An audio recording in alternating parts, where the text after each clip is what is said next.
Do you think American troops in Iraq and Afghanistan are overstressed compared to previous conflicts? Oh, I think so. It's not a traditional war in terms of our reason for being there. I'm assuming it's about the same. I wouldn't know from firsthand knowledge, but I think war is war. I definitely think this war is a lot more stressful than previous wars, just because it seems like it's never going to end. Anytime you're in a conflict, there's stress, and it happens all the time. But whether this is worse than other periods, I just can't answer.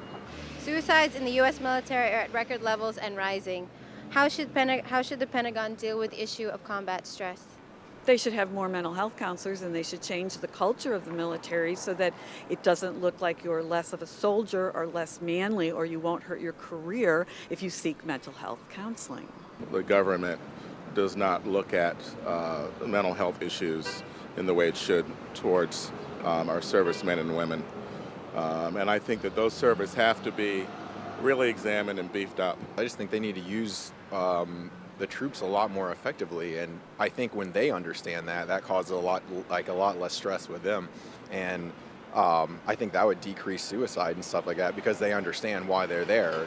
We need to have programs in place to sort of diagnose this and treat it before it gets to such a heartbreaking point where you're taking your own life or you're taking the lives of your fellow soldiers. How would you like to see this particular incident handled?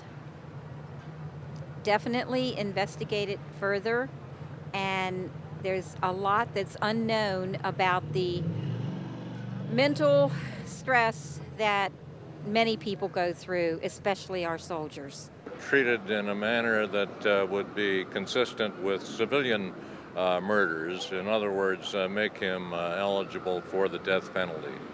To issue harsh judgment on this young man is probably not entirely appropriate.